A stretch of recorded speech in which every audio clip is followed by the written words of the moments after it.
Just one last question. The arresting officer in this case was Deputy Runyon, is that correct? Yes, I believe so.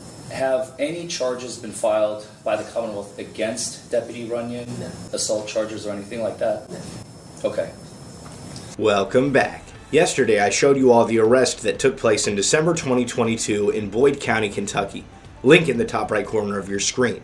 If you haven't seen it, I suggest you watch it and come back to this one after. What we are about to see is my final court hearing in which me and my attorney, the DUI guy, were expecting jurors to be present and the prosecution to announce ready. Only that isn't the case. Enjoy the video. Boyd District Court is now in session. Constable Scott T. Reese presiding. All persons having action to prosecute, defense to make, please to enter, give attention, you should be heard in turn. Order is commanded. God save the Commonwealth of Kentucky and this honorable court. You may be seated. Good afternoon. Good afternoon, Your Honor. Commonwealth versus Craig Henry. Again, this case has been a mess. We were scheduled for a jury trial today, and I did tell you, Mr. Foreman, that we were not going to continue it. We were going to have a trial and just get this thing over with. And then you filed a motion on Friday saying that you had 2 witnesses that you had to have, and one was having emergency surgery. Yes, Your Honor. I I didn't rule on it. I waited for you to file a written response. I believe you talked to my secretary about it as we forwarded the motion to you. I went ahead and sustained the motion. I think any time that either party files a motion for a continuance based on indispensable witnesses being unavailable, specifically you said emergency surgery, I'm going to reset it. I think it's probably reversible error if I didn't. So I did reset it. Now I understand I put it 2 weeks just so we could get it, and I understand you're not available. Yes, Your Honor. So we can just pick a trial date that you're available for. We need to get this case tried or dismissed, one or the other. I agree, Your Honor. It has been continued several times. I know there's some problems with DPA. They went through, Mr. Henry went through 3 attorneys, or they are 2 attorneys, and so it's been some time. It's been a long time, but we had a change in prosecutor's office. We had DPA. You were here numerous times with different attorneys every time, and now you got involved in the case. So it's been a mess all the way through. So it's really not your guys' fault. It's been all the turnover. So, Your Honor, if I may speak, just to put this on the record, just for the purposes of the record. This case has been scheduled. Council made its first and so far only appearance on today's May 1st, on February the 12th, 2024. At which point the court, a tape which I reviewed right before court, so it's fresh in my memory. I asked the court for a final pretrial conference and a jury trial date, to which the court replied, I am not issuing any more final pretrial conferences. I'm setting this case for a jury trial on May the 1st. If, Mr. Foreman, you would like to file any motions beforehand, you're more than welcome to file them, put them on a motion hour for the court. And I said, no problem, Your Honor, I appreciate it, thank you very much. We'll see you on May the 1st for jury trial. In the interim, there was an attempt at mediation of this case on April 8th last month, about 3 weeks ago. There was no resolution achieved. There was a tentative agreement made. Nothing was signed. Nobody, actually it was the Commonwealth who backed out at the last minute, stating that they need to check in with their witnesses or their police officers just to iron some things out. That was on April the 8th. So no agreement was reached on April the 8th. On April the 10th, Commonwealth tendered to counsel via email a proposed resolution of the case. I forwarded the same resolution to Mr. Henry, who said he's going to look at it, think about it, and get back to me. Jury trial date was still set on May the 1st. All parties were aware of this jury trial date. So for nearly a full 3 months, both the defense and the Commonwealth have been aware that the jury trial date is going to be on May the 1st. The witnesses are to be available on May the 1st. On April the 26th, counsel received from my client that he does not agree to the potential resolution on the table. He would like to have his day in court. And I said, okay, I will let the prosecutor know. Nothing is being signed. There's no agreement on the table. Nothing was ever agreed to. So we proceed as normal, as previously discussed. Then, I believe this was on Monday, and this I don't have the exact information in front of me because this is very fresh. This happened this week. But counsel received an email correspondence from Curtis on Friday asking what's the status with the case, in which case I reached out to Mr. Hendry, and Mr. Hendry said, you know what, I'm going to trial. So I said to Curtis, we're going to go to trial. We'll see you on Wednesday, May 1st. No response was received by defense counsel, either electronically, telephonically, etc., from the prosecution. On Monday, unbeknownst to counsel, the prosecution filed a motion to continue and sent it via snail mail to opposing counsel. Now, this was 2 days ago. Trial is set on Wednesday. I would be amazed if I come to the office this afternoon and I would have the letter in my possession. I may receive it tomorrow. But even though counsel did not contact me on Monday, they were gracious enough to contact me yesterday. Yesterday morning, I received a phone call at approximately 10:30 in the morning, about 25 hours before jury trial is set to begin, that, oh, Mr. Foreman, I have a witness problem. So for the first time in 3.5 months, counsel was notified that the prosecution has a witness problem less than a day before trial is set to begin. Nothing was said in February, nothing was said in March, nothing was said in April. Here we are, May the 1st, ready to go to trial.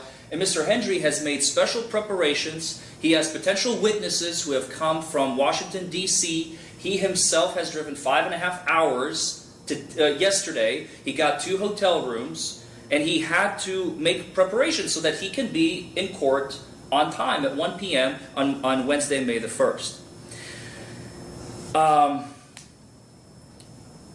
The thing that I find just personally most insulting by the prosecution, no offense, Curtis, but in their motion, they specified that the continuance of this trial will not unduly burden either party. I mean, that may be true for the prosecution. That is not true for defense counsel. That is not true for the defendant. That is not true for his witnesses. That is not true for anybody in this room except for the prosecution and maybe for the court, as Your Honor is here every day. And for the prosecution, it's just a walk from their office over to the courthouse. Counsel personally had to drive here 3 hours this afternoon to be here for the jury trial, and I will have to travel 3 hours back. Mr. Hendry had to drive 5.5 hours from Brazil, Indiana. He had, like as I've stated, 2 hotel rooms that he booked to be here today. And he has a potential witness who flew in from Washington, D.C. who had to book a flight and a hotel as well. And all of this is outlined in my objection to the Commonwealth's motion to continue. Things happen. I have absolutely no qualms about the fact that sometimes emergencies happen. However, I believe that opposing counsel had ample opportunity and first of all, to notify opposing counsel about the fact that the trial will not go. They waited until the very last minute, knowing there is no signed agreement on the table. And I think it is wholly inappropriate, and me personally, I believe the court should hold their feet to the fire, because we are not the ones bringing the charges. And as the court very aptly said, they're more than welcome to dismiss the charges if they're not happy. And if they're unable to announce ready on the date of trial, we would like the court to rule on either a dismissal on the Commonwealth's failure to announce ready, or make them try their case without. I mean, there are 5 witnesses in this case, Your Honor. I believe, and we anticipate Angie Lake, Miranda Bradley, Richard Jones, Howard Turner, Charles Runyon, and potentially a former Sheriff Woods, so 6 as a matter of fact, that may be testifying here today. I believe just the absence of two witnesses, we don't even know which two witnesses they are. I would like to, at least if nothing else, on the record, who are the two witnesses that are unavailable? Because maybe the Commonwealth still has 98% of their case intact. We don't know. They simply stated one of them. There are 6 potential and possibly more that are not listed whose reports we do not have. So, Your Honor, I did already state that the May 15th does not work for counsel as I'll be out of town. We'll come up with a date. But I believe that the defense is ready to proceed with trial. Mr. Hendry is ready to proceed with trial. My associate attorney, Your Honor, Samina Chaudhry, she is here. She's also ready to assist me with trial. We have produced reciprocal discovery to the Commonwealth. We have all our ducks in a row, and we're ready to proceed, Your Honor. Response? Well, Your Honor, I know Mr. Foreman likes to put on a show for Facebook and social media. The reality is we went to mediation on April the 8th. Any reasonable person would have concluded that we had an agreement in place. But irrespective of that, we have 2 witnesses that are unavailable. One of them being a health issue. Nothing I can do about that to change that. That's a fact. But on Friday, after I hadn't received the signed agreement back, and throughout the course from April the 8th until this past Friday, I think I had sent maybe 2 messages. And I sent one on Friday asking, hey, can I have a copy of that signed agreement? And he writes, Mr. Foreman, I'm very disappointed to report that he, referring to Mr. Hendry, changed his mind. So again, irrespective of whether we had an agreement, which I believe any reasonable person would conclude that we did, I cannot produce 2 witnesses that are necessary to be here today. So you guys had a mediation and you left without a signed agreement? It was done by Zoom, because I know they were out of town, so we did it by Zoom, and we weren't able to do it at that time. Response? Your Honor, there was no signed agreement in this case.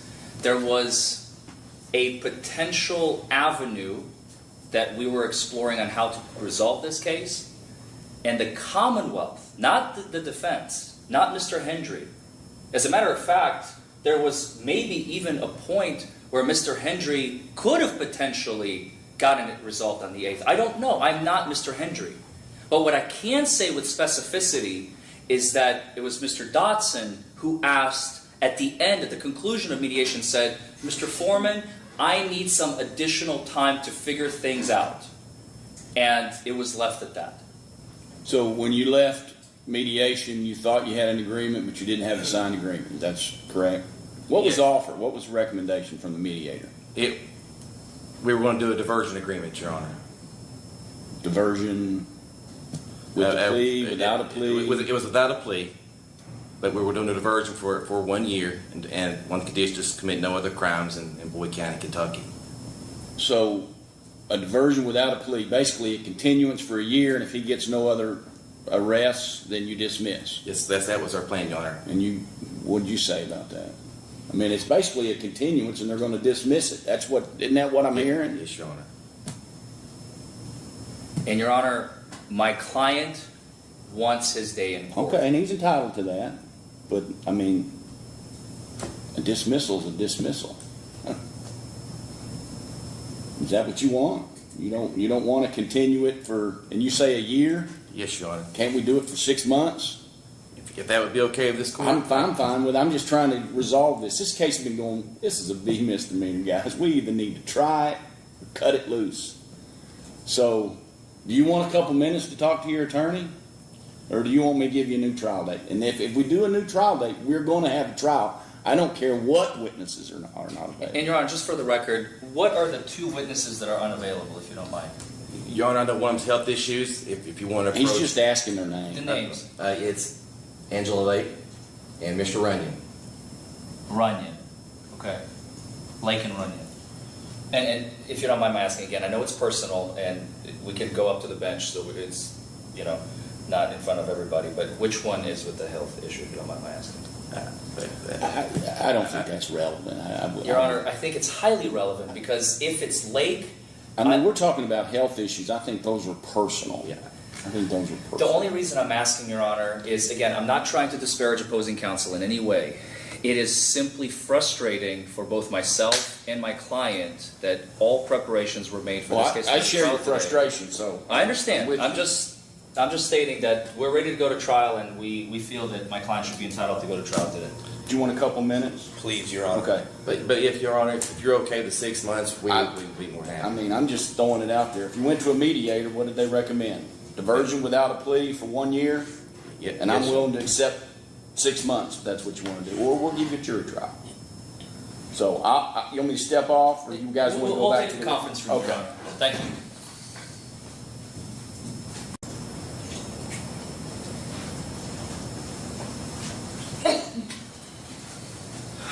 All right. I came up with an idea Okay. in the back when we were talking.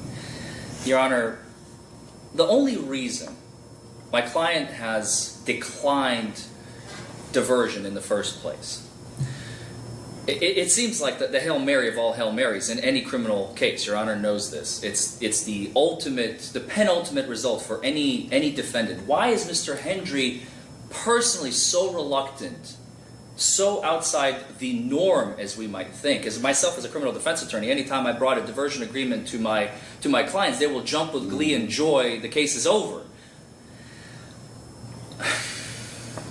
My client's philosophical, moral, and ethical obligation between him and his Lord is that if he is to agree to a diversion, in essence and in his words, I'm agreeing that I don't exist in this county. So even if we limit, and it does sound confusing, but allow me to explain, Your Honor. In essence, if he signs the diversion agreement and he allows Boyd County, in theory, he's never intending to come back here in the first place. He has no business in Boyd County. This was a mere Frankenstein's monster happenstance. It was weaved in through parts, and they agreed to meet in Boyd County. He lives 5.5 hours away. He's got the Washington, D.C. guy who's over here, and they said, this is the midpoint. Let's just meet here. It's close to West Virginia. Both of us can meet here. And so, as a result of that, if he is to agree to diversion, his moral code simply cannot allow it. So, even though it seems like the ultimate result for pretty much any defendant, Mr. Hendry is the 1 in 100 million that will come before the court over the next 1,000 years. So, I came up with an idea. What if, since the Commonwealth has clearly stated, for whatever reason, that they are not ready to proceed with trial, and the defense is ready to proceed with trial, in order to allow everybody to save face, both Mr. Hendry, Mr. Dotson, and the court, what if we don't maybe not call it a dismissal, but find a way to make the case end, resolve, conclude, el fin, today, without any conditions, attachments, or stipulations that will bind Mr. Hendry to allow him to save face as well. I tell you what, you guys probably need to talk. You want to go off the record, or we can do it on the record. He's made a proposal. I mean, I'll go off the record. I'll step off. You guys can discuss it in private, whatever you want to do. Ball's in your court, Mr. Dotson. Let me speak with Mr. Foreman just for a second. I'm going to step off. Get me when they're ready. All right. So we haven't agreed. Yes, Your Honor.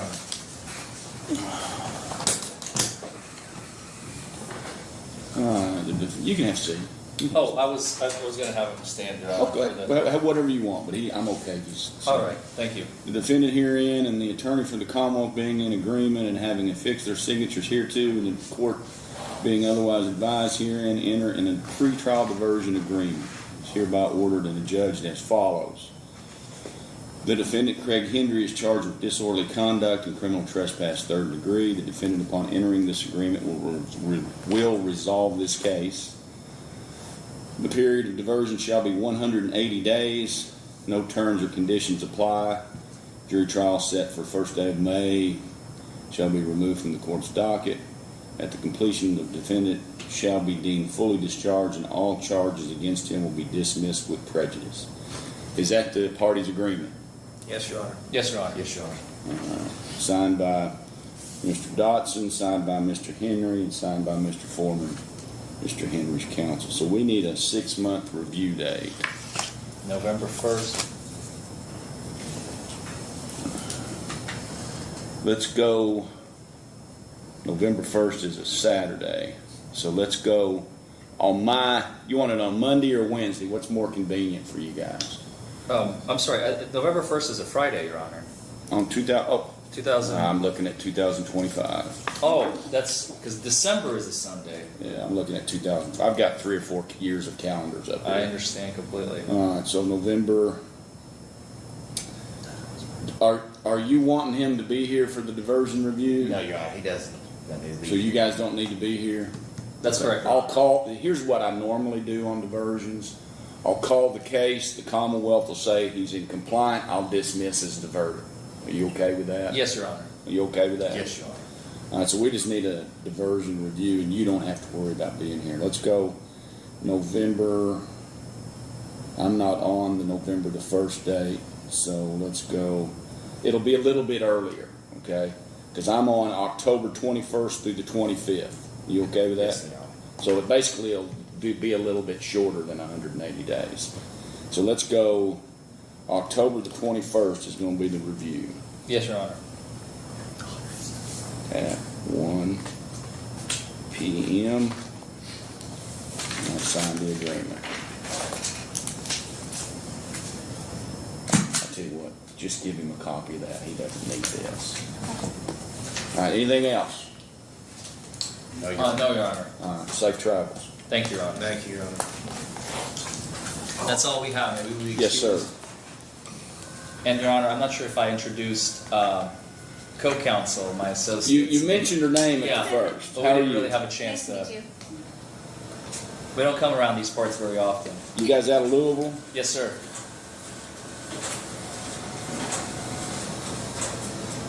And while we're still on the record, Your Honor, I did speak with Mr. Jones and the Sheriff's Office. They were okay with this agreement as well. Okay.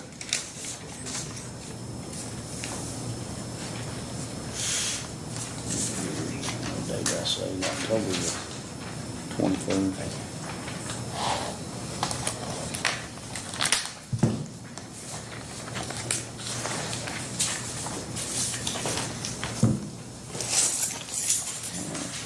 Good. I want to give a big shout out to Chili DeCastro over at Delete Laws and Team DLZ who raised the money to hire the DUI guy. Big shout out to the DUI guy. This was a great victory. And if anybody's interested in seeing more content, original content, new content, you want to follow me over on my Facebook page, Craig Hendry. We'll see you in the next video. Thanks for watching.